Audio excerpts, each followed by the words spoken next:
남북은 오늘 판문점에서 통신 분야 실무회담을 열고 문재인 대통령과 김정은 위원장 사이에 한라인을 연결하는 문제를 논의했습니다. 오는 27일 열릴 정상회담 이전에 이 한라인을 통해 남북 정상 간의 첫 통화가 이뤄질 예정입니다. 징역 24년의 중형 선고 소식을 전해들은 박근혜 전 대통령은 아직까지 특별한 반응 없이 구치소 일과를 소화하고 있습니다. 검찰은 일부 무죄로 결론 난 혐의에 대해 항소할 방침인데 박 전 대통령이 항소할지에 대해선 아직 결정되지 않았습니다.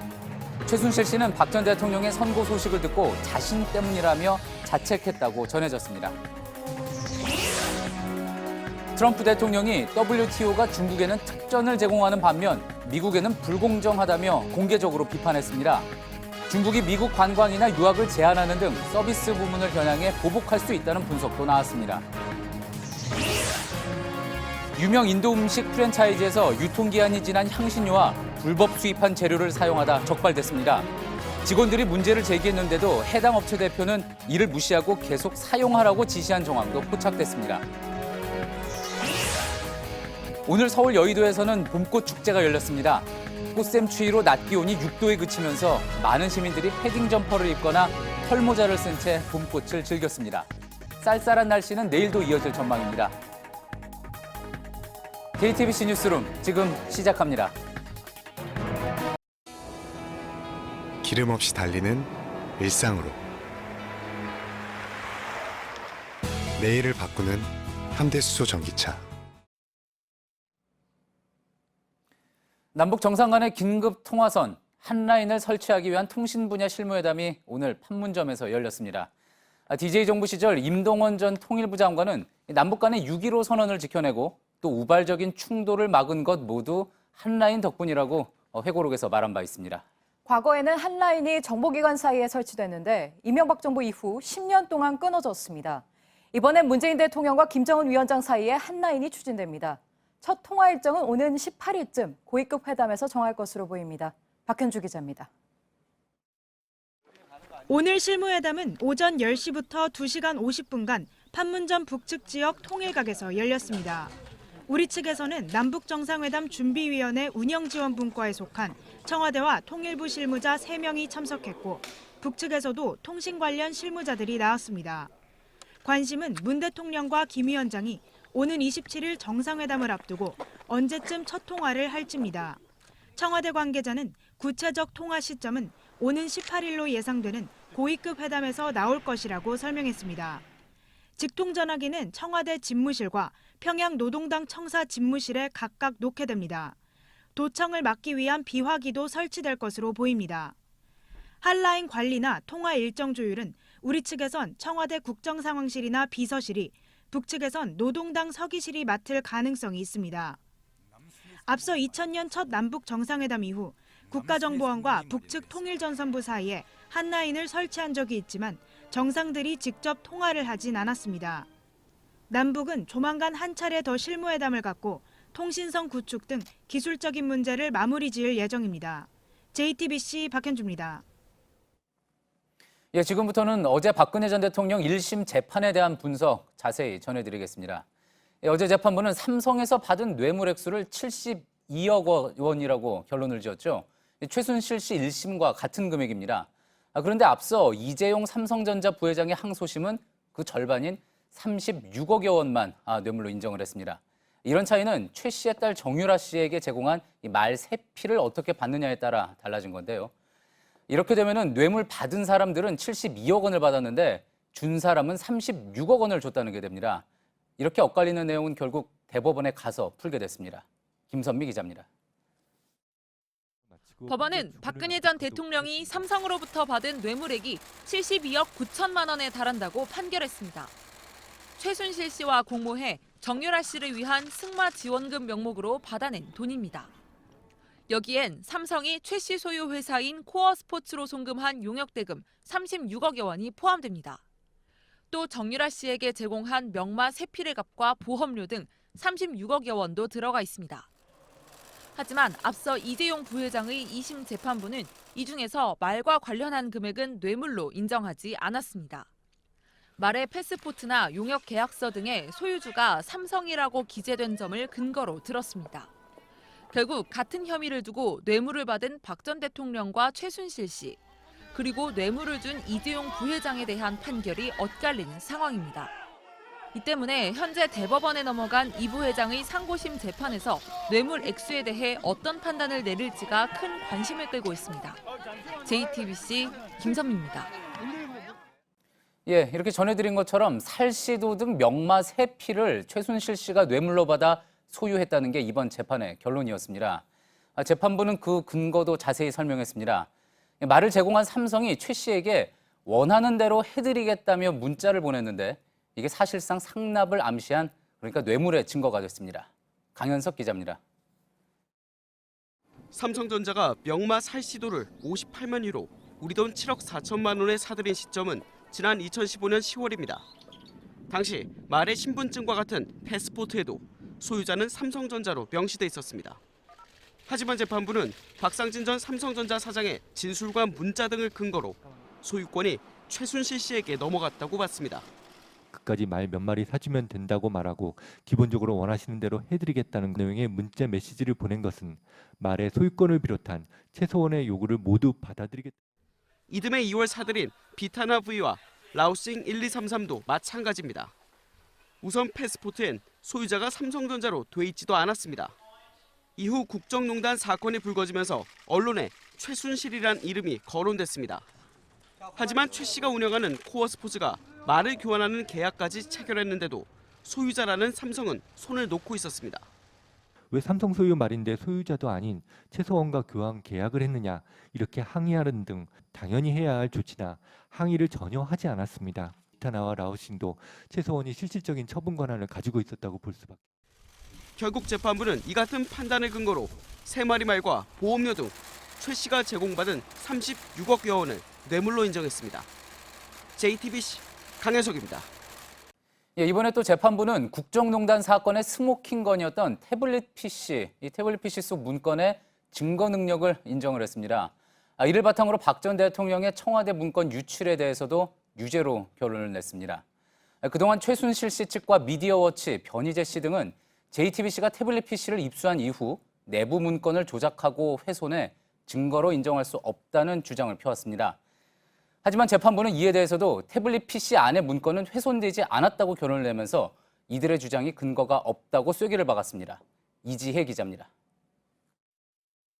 지난해 미디어워치 변희재 씨와 최순실 씨 측 이경재 변호사 등은 태블릿 PC의 무결성이 훼손됐다고 주장했습니다.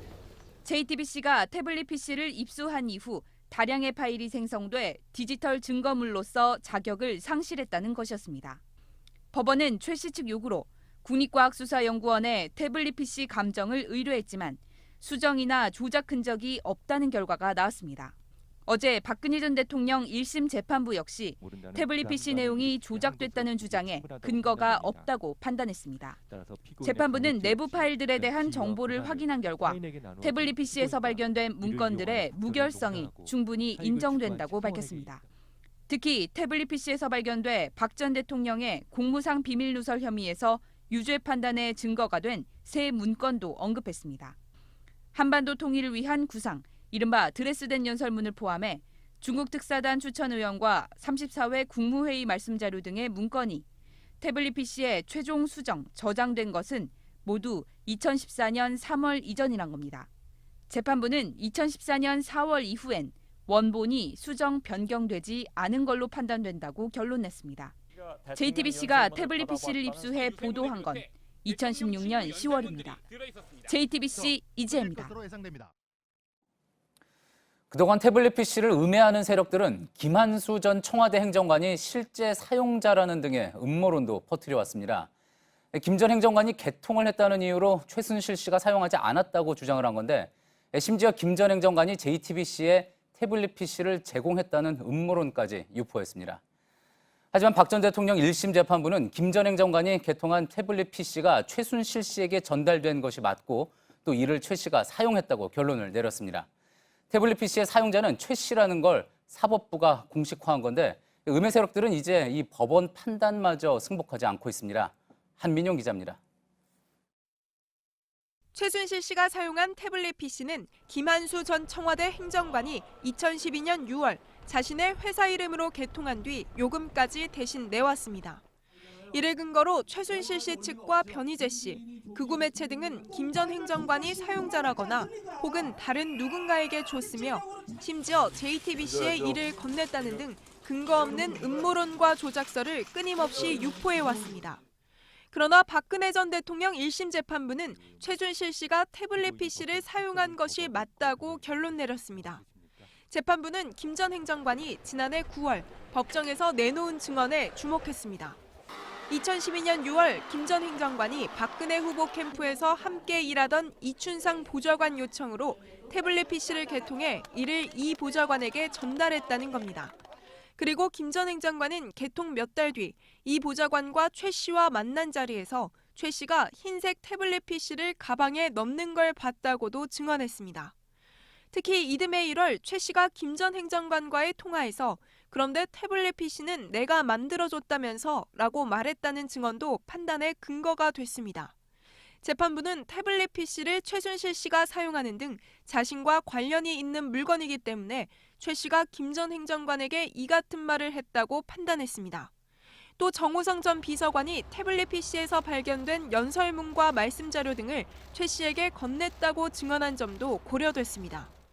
그러나 변희재 씨 측 미디어워치는 법원이 김 전 행정관의 증언을 최순실 씨의 말처럼 바꿔치기 했다고 주장하며 법원의 판단마저 인정하지 않았습니다. JTBC 한민용입니다. 박근혜 전 대통령은 오늘 구치소 안에 머물며 외부 접견 없이 평소와 같은 하루를 보냈습니다. 어제도 선고 결과를 전해들은 뒤 별다른 말은 없었다고 하는데 오히려 선고 소식을 전해들은 최순실 씨는 자기 책임이라며 자책을 했다고 합니다. 검찰은 박 전 대통령의 형량이 적다며 항소하기로 했습니다. 이상화 기자입니다. 선고 하루 뒤인 오늘 박근혜 전 대통령은 구치소에서 평소처럼 시간을 보냈습니다.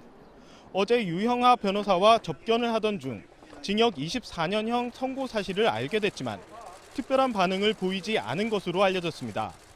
박 전 대통령이 항소할지 여부는 아직 결정되지 않았습니다. 국선 변호인단이 항소장을 낼 가능성이 크지만 일각에선 정치 보복 프레임과 사법 불신을 내세워 항소를 포기할 수 있다는 관측도 나옵니다. 반면 검찰은 일부 무죄로 결론 난 미르 K스포츠재단과 한국동계스포츠영재센터와 관련된 뇌물수수 혐의 등을 다투기 위해 항소하기로 결정했습니다. 역시 구치소에 수감돼 있는 40년지기 최순실 씨도 박 전 대통령의 선고 소식을 전해들었습니다. 변호인단 일부가 최 씨를 찾아 선고 결과를 알렸는데 최 씨는 자신 때문이라고 크게 자책한 것으로 전해졌습니다. JTBC 이상화입니다. 오늘 서울 도심 곳곳에서는 집회가 열렸습니다. 서울역 앞에는 박 전 대통령 지지자들이 모였습니다. 광화문 광장에서는 세월호 인양 1년을 앞두고 많은 시민들이 모여서 희생자들을 추모했습니다. 오선민 기자입니다. 박근혜 전 대통령 지지자 700여 명이 오늘 오전 서울 구치소 앞에 모여 정문까지 행진을 했습니다. 오후 2시엔 서울역 광장에 태극기와 성조기를 든 3,000명이 모였습니다. 우리가 이긴다는 신념으로 한판 싸움을 해야 되지 않겠습니까? 참가자들은 광화문까지 행진도 했습니다. 광화문 광장에선 세월호 희생자를 추모하는 문화제가 열렸습니다. 세월호 인양 1년이 되는 수요일을 앞두고 열린 행사에 많은 시민들이 찾았습니다. 참가자들은 광장에 마련된 천막에 모여 세월호 참사로 희생된 이들을 추모했습니다. 시민단체들은 세월호 참사 4년을 앞둔 다음 주말엔 대규모 집회를 열 계획입니다. JTBC 오선민입니다. 미국과 중국이 무역 전쟁 중인 가운데 트럼프 대통령이 세계 무역기구 WTO가 중국에만 특혜를 준다고 비난했습니다. 미국의 추가 관세 검토에 중국은 미국의 대표적인 서비스 업종들을 반격할 것이라는 분석도 나왔습니다. 두 나라가 서로의 아킬레스건을 노리는 모양새입니다. 이지은 기자입니다. 엄청난 경제 대국인 중국은 WTO에서 개발도상국으로 여겨져 굉장한 특정과 특혜를 받고 있고 이는 미국의 불공정한 것이다. 트럼프 대통령이 트위터에 미국이 차별당하고 있다는 글을 올려 WTO를 압박했습니다. 중국 상무부는 미국이 추가 관세 부과 명단을 발표하면 강력한 반격을 가하겠다며 구체적인 보복 조치도 짰다고 맞섰습니다. 양국의 기류가 다시 험악해지면서 새 압박 카드가 주목됩니다. 미국엔 우방이 힘을 싣는 구도입니다.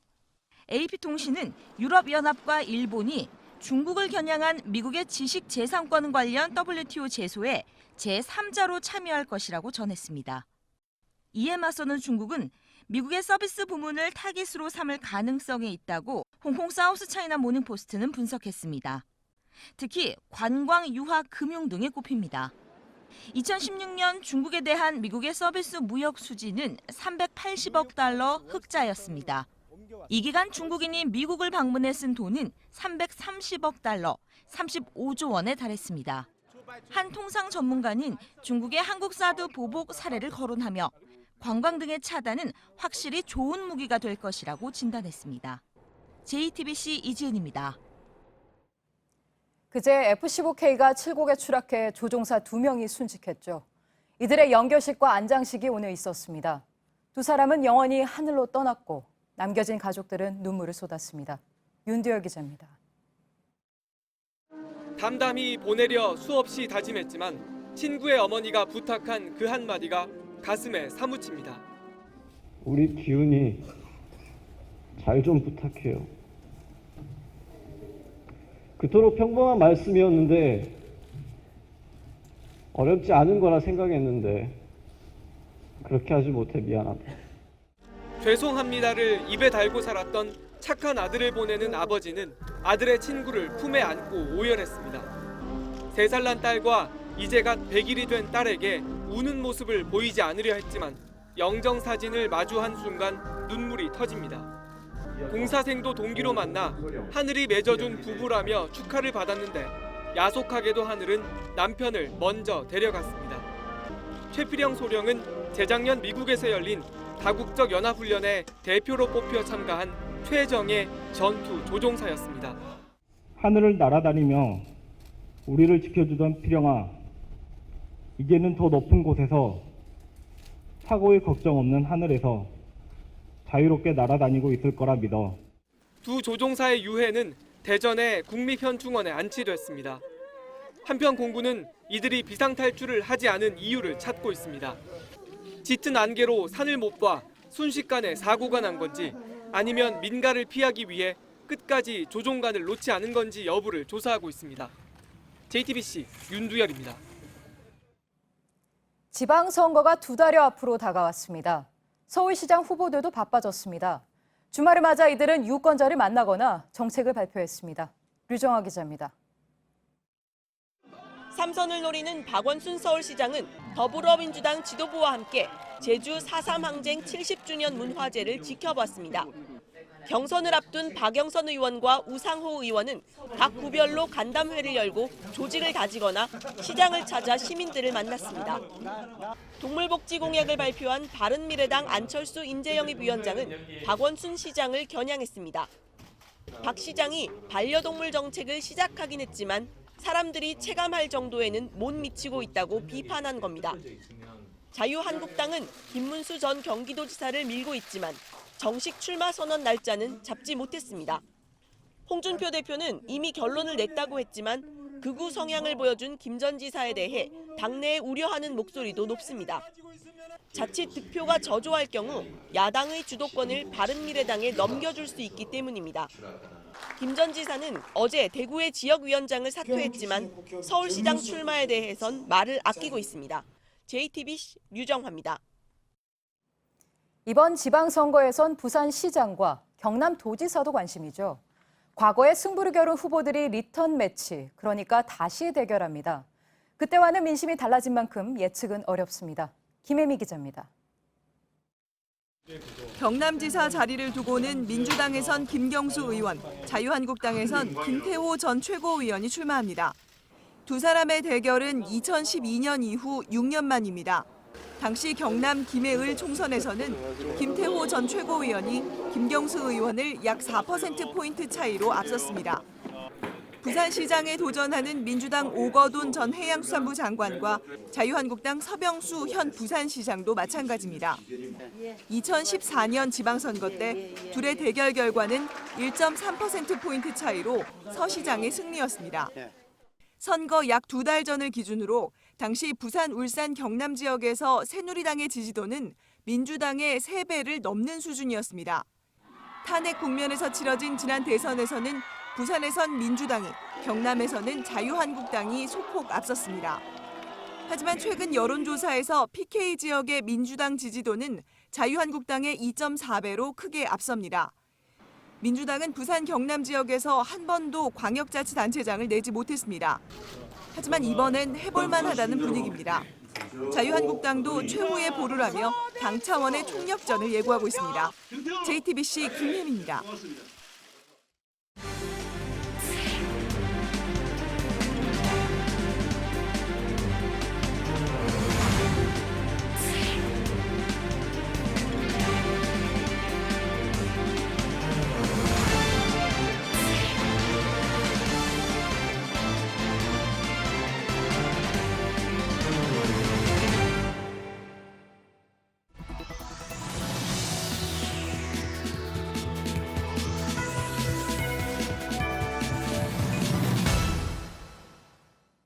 예, 오늘 제보 파일은 한 프랜차이즈 업체의 위생 실태를 보여드리겠습니다. 한 인도 음식 전문점에서 유통기한이 지난 향신료와 또 불법 식용색소를 사용한 걸로 드러났습니다. 그래서 유통기한이 지났다고 직원들이 보고하자 업체 대표가 케이스를 바꿔 쓰라고 지시한 정황도 포착됐습니다. 배양진 기자입니다. 전국 14개 지점이 있는 한 유명 인도 음식 전문점입니다. 이 음식점에선 커리, 탄두리 치킨 등 인도 음식 특유의 향과 색을 내기 위해 향신료와 색소를 씁니다. 그런데 지난달 28일 식약처 조사 결과 이 업체 본사 창고에서 유통기한이 1년 이상 지난 향신료 22kg이 적발됐습니다. 본사 창고에 있던 이 향신료가 일반 매장에 사용됐다는 의혹도 제기됩니다. 이게 매장에서 가라방설라가 필요하다, 유자병인데 거기다가 한 10팩 정도를 다 잘라서 넣어요. 퇴근하는 길에 전달을 하는 거죠. 이 과정에 업체 대표 김모 씨의 지시가 있었던 정황도 포착됐습니다. 2016년 3월 대표 김 씨가 당시 운영이사와 나눈 카카오톡 대화입니다. 유통기한이 1년 이상 지난 향신료의 처리 방안을 묻자 김 씨는 사용이 가능하다며 폐기하지 말라고 지시합니다. 같은 해 9월 서울 서초구 지점의 한 직원이 유통기한이 지난 향신료가 무더기로 발견됐다고 보고하자 보관 용기만 바꿔 다른 지점에서 사용하도록 했습니다. 백화점에서 검연을 할 때도 케이스만 보여주는데요. 제가 사고 나서 물건은 제가 챙겼는데요. 중간이고 아웅이에요. 이 업체는 지난달 14일엔 담당구청 점검에서 불법으로 수입된 식용색소를 사용한 사실도 적발됐습니다. 색소 용기에 한글 표시 사항을 자체적으로 붙여 정식 수입 제품처럼 위장한 겁니다. 유통기한이라고 하는 것을 요것에 7개씩이나 이렇게 넘겨놓고 그걸 갖다가 사용을 했다 할 것 같으면 식중독 위험이 더 잠재된 그러한 상태가 되겠죠. 업체 측은 2016년 이전엔 유통기한이 지난 향신료를 사용했을 수 있지만 2017년 이후엔 사용한 적이 없었다고 해명했습니다. 해외 현지 맛을 내겠다며 수입 향신료를 사용하는 업체가 많아지고 있는 가운데 철저한 위생 점검이 필요하다는 지적입니다. JTBC 배양진입니다.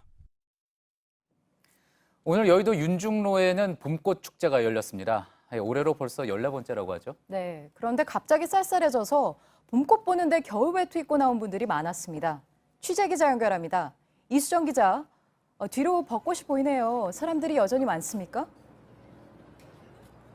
네, 밤이 되면서 이곳 여의도 윤중로에는 하얀 벚꽃을 더 하얗게 밝혀줄 색색의 조명이 켜졌습니다. 조금 전인 저녁 7시부터 개막식이 시작돼 밤까지 공연이 이어지면서 여전히 많은 시민들이 윤중로를 거닐고 있습니다. 오늘 축제에서는 활짝 핀 벚꽃을 머리에 꽂고 있거나 벚꽃 모양 머리띠를 한 시민들을 쉽게 찾아볼 수 있었는데요. 꺾은 꽃이 아니라 이렇게 주최 측에서 벚꽃 모양 조화를 판매하면서 시민들에게 꽤 인기가 많았습니다. 주최 측은 오늘 하루에만 윤중로에 4만 명 이상의 시민이 다녀간 것으로 보고 있습니다. 예, 지금 이수정 기자 뒤로 점퍼를 입은 시민들도 간혹 보이는 것 같은데요. 오늘 날씨가 꽤 쌀쌀해서 시민들이 아무래도 추위에 좀 떨었을 것 같습니다.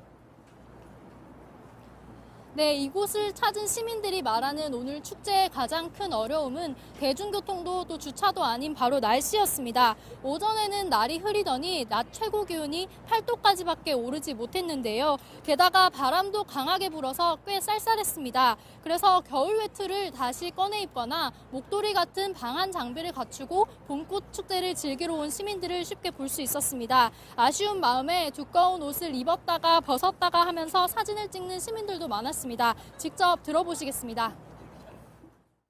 블라우스에 치마만 입고 오려고 했는데 날씨가 생각보다 추워서 지금 코트에 담요까지 두르고 다니고 있거든요. 그래서 사진 찍으려면 이거 다시 다 벗고 추위에 떨면서 찍었다가 다시 다 입고 말이에요. 네, 봄옷 입고 봄꽃 찍으려면 좀 따뜻해져야 할 텐데 이런 쌀쌀한 날씨는 언제까지 이어질까요?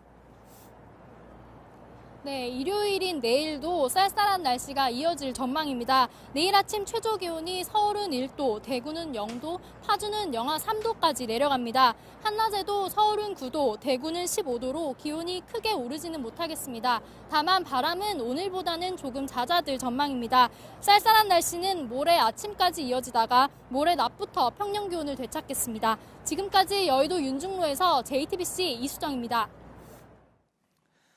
관광객으로 한국을 찾은 20대 외국인 여성이 음식점에서 60대 종업원을 폭행하고 물건을 부수다가 입건됐습니다. 상가에 화장실 열쇠를 주지 않는다는 이유 때문이었는데요. 형사 입건이 되기는 했지만 귀국하면은 사실상 처벌을 받지 않을 거라고 합니다. 황예린 기자입니다.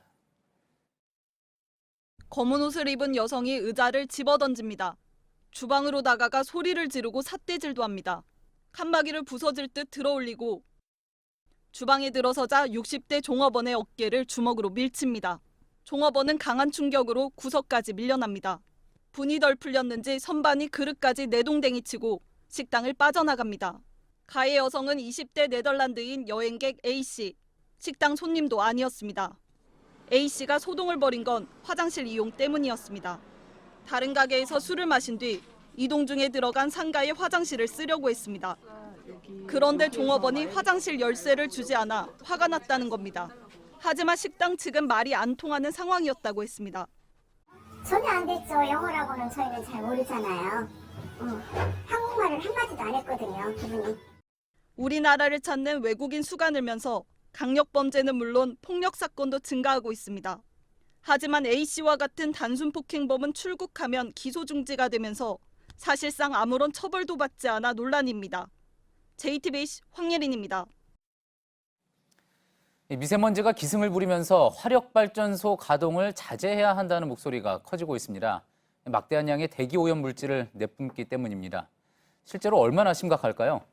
화력발전소가 몰려있는 경남 사천과 고성 지역을 구석찬 기자가 다녀왔습니다. 최근 2년 연속 전국에서 가장 많은 대기오염 물질을 배출한 삼천포 화력발전소입니다. 정부는 미세먼지 저감체계 하나로 30년을 넘긴 1, 2호기의 가동을 지난달부터 임시 중단시켰습니다. 지금 보이는 게 석탄 화력발전소에서 나오는 황산화물 등 대기 오염 물질을 줄여주는 설비들인데요. 그런데 5, 6호기엔 이 설비가 아예 없습니다. 20년째 대기 오염 물질을 여과 없이 내뿜는 5, 6호기를 완전히 멈춰야 한다는 목소리도 나옵니다. 석탄 화력발전소와 지척거리인 사천시와 고성군의 접경마을들은 심각한 분진 피해를 겪고 있는데요. 한번 확인해 보겠습니다. 집집마다 달린 먼지 가림막엔 시커먼 얼룩이 졌습니다. 이거는 간으로 봐야 되거든요. 창틀에선 진득한 분진이 묻어나옵니다. 유독 기관지가 안 좋다며 약봉지를 품에 끼고 사는 주민도 많습니다. 영가 안 익었나요? 목이 아파, 많이 아파요. 실제로 이 지역 호흡기 질환 사망자 수가 전국 평균의 1.7배에 이르는 것으로 나타나자 사천시가 연관성 조사에 들어갔습니다. 그런데도 기존 발전소 바로 옆에 신규 석탄 화력 발전소 2기가 추가로 건설되고 있습니다. 검은 먼지와 힘겹게 싸우고 있는 주민들의 불안은 갈수록 커지고 있습니다. JTBC 구석찬입니다.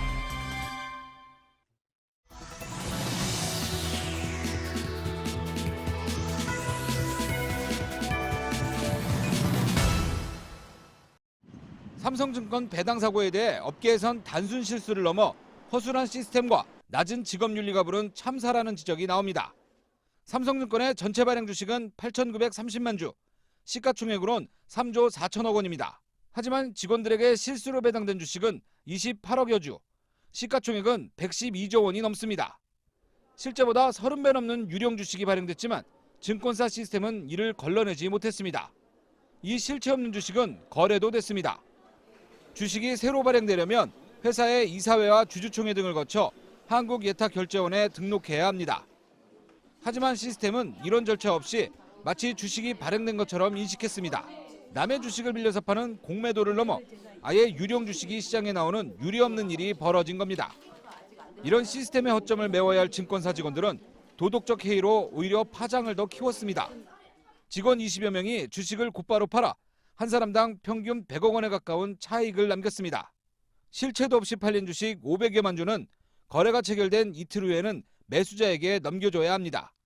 삼성증권은 직원들에게 주식을 다시 사게 하고 기관 투자자에게도 주식을 빌려 겨우 이 물량을 확보했습니다.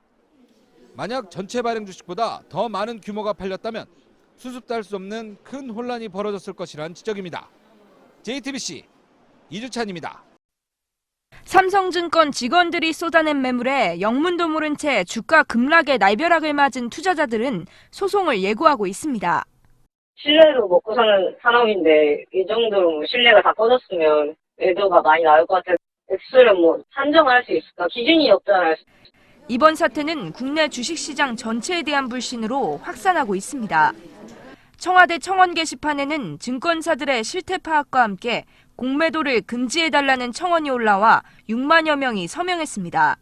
클릭을 한 번 하면은 무한대로 주식을 찍어낼 수가 있다는 결과가 나온 거거든요. 100억이나 200억 정도 아무도 모르게 그렇게 했으면은 이거는 정말 얼렁뚱땅 그냥 넘어갈 수도 있는 일이잖아요. 금융감독원은 피해자들이 소송 없이도 보상을 받을 수 있도록 하라고 증권사 측에 요구했습니다. 삼성증권 측은 당해 주식 거래 기록을 보고 피해자와 금액을 파악할 것이라고 밝혔습니다. 하지만 투자자들 사이에선 충분한 보상이 이뤄질지 미지수인 데다 회사 이미지 추락에 추가 피해도 커질 수 있다는 우려의 목소리가 나옵니다. JTBC 전다빈입니다. 페이스북이 이번엔 의료기관과 환자들의 개인정보를 공유하려다 중단한 게 드러났습니다. 협의는 지난달까지도 진행됐습니다. 그 시점이 8천만 명이 넘는 개인정보 유출이 밝혀진 이후라 논란이 일고 있습니다. 부소연 특파원입니다. 페이스북의 제안을 받은 곳은 스탠퍼드 의대, 미국 심장학회 등 미국 내 주요 의료기관입니다. 미국시 MBC는 페이스북이 이들 기관이 갖고 있는 환자의 질병 기록과 처방 정보 등을 공유하자고 제안했다고 보도했습니다. 환자 관련 정보를 페이스북 회원 정보와 연계하는 방안을 제시했다는 내용입니다. 페이스북은 의료기관이 치료나 관리가 필요한 환자를 찾도록 지원하기 위한 취지였다고 했습니다. 그러면서 계획 단계에서 중단했고 어떤 개인 정보도 공유하거나 분석하지 않았다고 주장했습니다. 페이스북의 개인정보가 2016년 대선 때 트럼프 후보를 지원하는 데 활용됐다는 의혹이 커지는 상황에서 시장의 반응은 차갑습니다. 그동안 얼마나 많은 회원 정보를 수집해 어느 선까지 무단으로 활용했는지 믿을 수 없다는 겁니다. 페이스북이 마크 저커버그 등 특정 임원들에게만 수신자 모르게 자신이 보낸 메시지를 삭제할 수 있는 기능을 부여했다는 보도도 나왔습니다. 논란이 커지자 페이스북은 보안상 이유였다고 해명했습니다. 앞서 월스트리트 저널은 페이스북에서 탈퇴하려는 회원들이 시스템 오류로 어려움을 겪고 있다고도 전했습니다. 로스앤젤레스에서 JTBC 부소연입니다. 며칠 전 청와대 인근에선 장애가 있는 자녀를 둔 부모들이 삭발까지 하고 나섰습니다. 발달장애인은 취업도 힘들다며 국가에 호소했죠. 지금부터 보여드릴 미국의 사례에서 상생을 고민해보셨으면 합니다. 심재우 특파원입니다. 이 커피숍은 언제나 사람들로 붐빕니다. 서로 포옹하고 악수하며 때때로 춤을 추기도 합니다.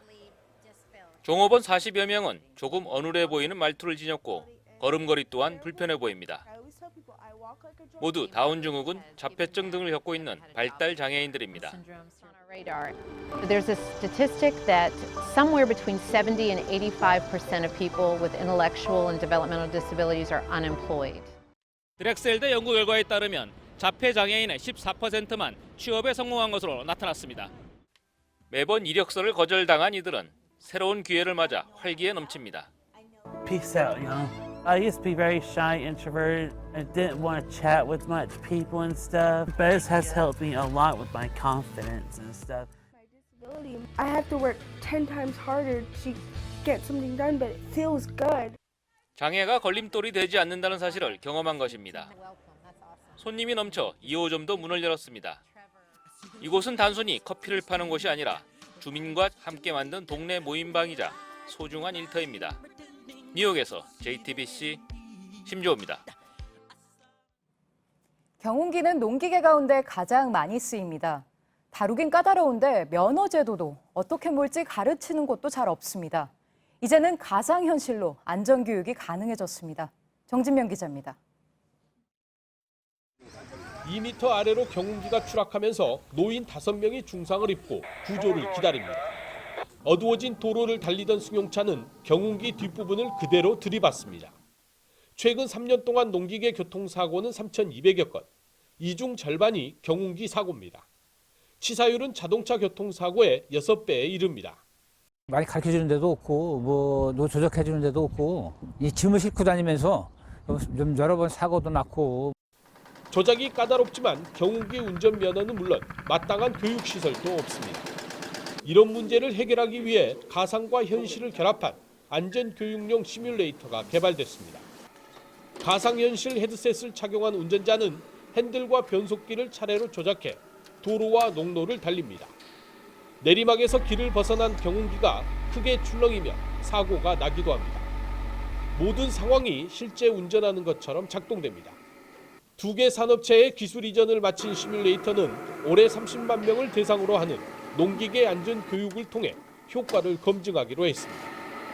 또 내년까지 전국 230여 시군 농업기술센터 등에 보급될 예정입니다. JTBC 정진명입니다.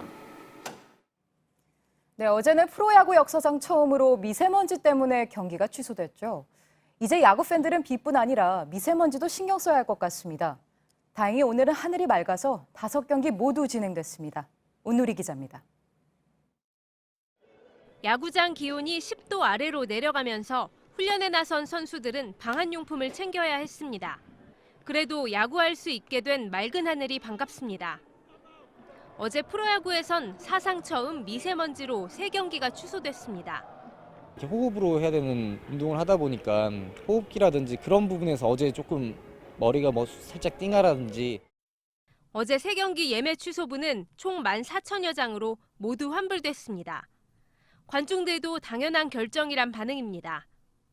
여기서는 계속 소리 외치고 응원하고 입 벌리고 있잖아요. 그러니까 되게 무섭기도 하고 걱정되기도 하죠. 네. 미세먼지는 이제 프로야구의 새로운 변수로 떠올랐습니다. 올해는 8월 아시안게임 때문에 리그가 2주가량 중단되는데 취소 경기까지 많아지면 포스트 시즌은 겨울 야구가 될 거란 우려도 나옵니다. 오늘 기아는 양현종의 호투와 안치홍의 2회 말 석점 홈런에 힘입어 넥센을 5대1로 이기고 3연승을 달렸습니다. JTBC 온누리입니다. SK텔레콤이 통신장애로 피해를 본 이용자 730만 명에게 이틀치 요금을 보상해주기로 했습니다.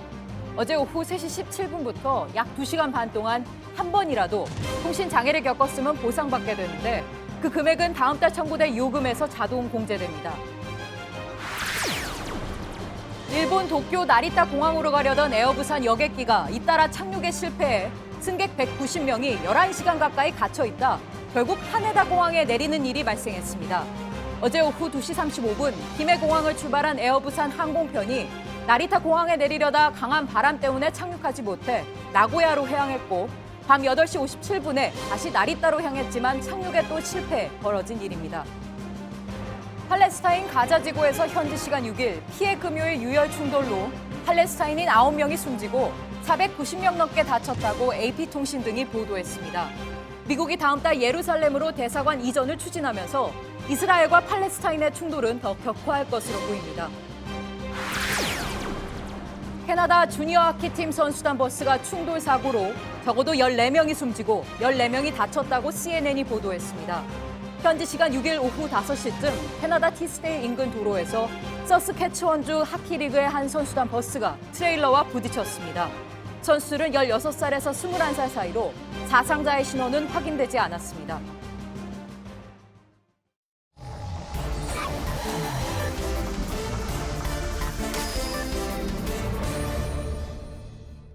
예, 비하인드 뉴스 정치부 안지현 기자 나와 있습니다. 안 기자, 첫 번째 키워드 볼까요? 네, 첫 번째 키워드 공주에서 마녀로입니다. 공주에서 마녀로, 누굴 이야기하는 겁니까? 박근혜 전 대통령을 말하는 건데요. 이 홍준표 자유한국당 대표가 한 말입니다. 예. 홍 대표는 오늘 오전 박근혜 전 대통령 1심 선고에 대한 글을 하나 올렸습니다. 이 내용을 보면 한때 전 국민의 사랑을 받던 공주를 마녀로 만들 수 있는 것이 정치다.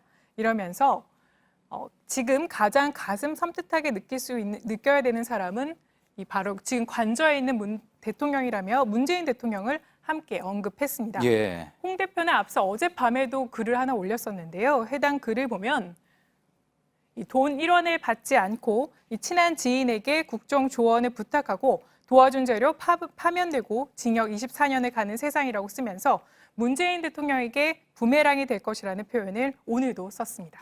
자, 그렇다면 정리를 해보면은 지금 박근혜 전 대통령의 상황은 어떤 범죄 혐의 때문이 아니라 정치 때문에 이렇게 된 거다. 그렇게 해석을 할 수도 있겠군요. 자, 그리고 이제 뒷부분에 이제 문재인 대통령 언급한 부분이요. 어제 전희경 대변인이었죠. 같은 비슷한 맥락으로 이야기를 한 것 같네요. 네, 그렇습니다. 말씀하신 대로 정치가 공주를 마녀로 만들 수 있다는 표현은 마치 재판 결과가 정치 보복이다. 이런 시각으로 해석이 되는데요. 예. 하지만 박 전 대통령이 유죄 판결을 받은 것은 이 정치가 아니라 이 16개 혐의, 그러니까 뇌물수수와 직권남용 등 16개 혐의였다는 지적이 나옵니다. 그렇죠. 그런데 눈에 띄는 건 장제원 대변인의 글입니다. 이 페이스북에 글을 올렸는데요. 이제 전직 대통령의 잘못에 대해 인정하고 반성해야 한다. 더 이상 탄핵과 국정농단에 대해 시시비비의 굴레 발목 잡혀 미래로 나가지 못하는 우를 범해서는 안 된다고 당대표와 인식의 결이 다른 모습을 보여줬습니다. 그러네요. 잘못에 대해 인정하고 반성해야 한다. 홍준표 대표가 조금 전 밝힌 그 글과는 입장이 상당히 다릅니다. 네, 그렇습니다. 그래서 장제원 대변인도 이 공식 논평이 아니라 이 개인 논평이다 이렇게 밝혀왔는데요. 예. 장 대변인은 자유한국당으로 복당하기 전에는 바른정당의 국정농단 국조특위위원으로서 청문회에서 강하게 이를 비판했기 때문에 이런 부분이 영향을 준 것으로 보입니다. 예, 그렇게 볼 수가 있겠군요. 자, 그리고 또 오늘 눈길을 끌었던 게 최순실 씨의 전 남편이죠. 정윤회 씨도 이번 1심 선고에 대한 어떤 입장, 이야기를 했다면서요? 네, 맞습니다. 동아일보와의 인터뷰에서였는데요. 이 인터뷰에서 정윤회 씨는 젊었을 때는 운명을 믿지 않았지만 그 분도, 그 사람도 나도 이렇게 되는 정해진 운명이었다. 이렇게 말했습니다. 예. 일부에서는 사필 규정이라는 해석도 있었는데 정윤회 씨는 이를 운명이라고 표현한 겁니다. 잘 밝혀지지 않았을 때 한때는 최순실 씨가 아니라 정윤회 씨가 사실상 실세다 뭐 이런 이야기도 나왔었잖아요. 네. 어떻게 보면 지금 상황에 대해서 만감이 당연히 교차할 수밖에 없을 것 같다는 생각이 듭니다. 다음 키워드 한번 볼까요?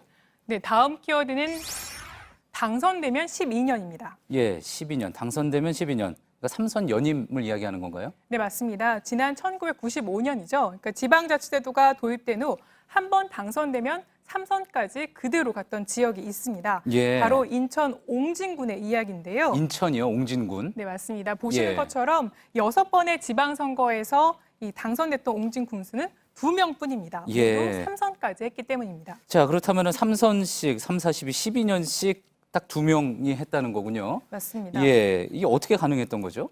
바로 옹진군의 지역 특색 때문인데요. 옹진군청에 따르면 현재 옹진군은 보시는 것처럼 113개의 도서, 그 가운데서도 사람이 사는 섬만 23개에 달합니다. 거의 섬으로 이루어져 있다, 이렇게 볼 수 있는 거군요. 네, 맞습니다. 예. 그렇기 때문에 선거 운동을 하기 위해서는 이 23개의 섬을 다 돌아다녀야 하는 건데요.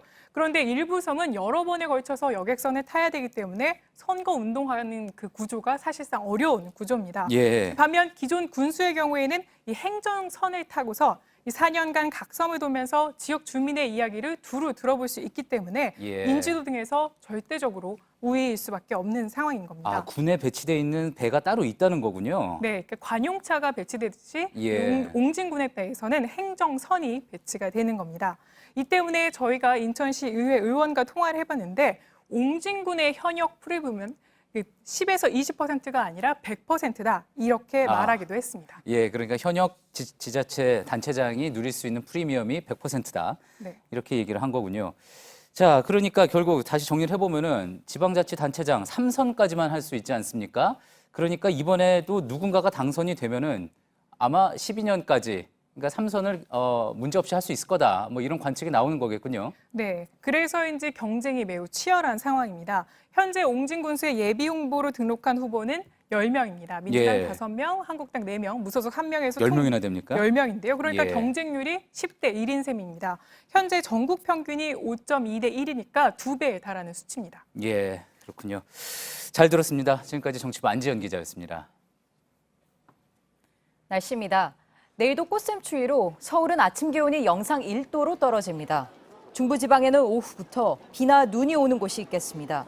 추위는 모레 아침까지 이어지다 낮부터 풀리겠습니다. 예, JTBC 뉴스룸 저희가 오늘 준비한 소식은 여기까지입니다. 시청해주신 여러분 고맙습니다.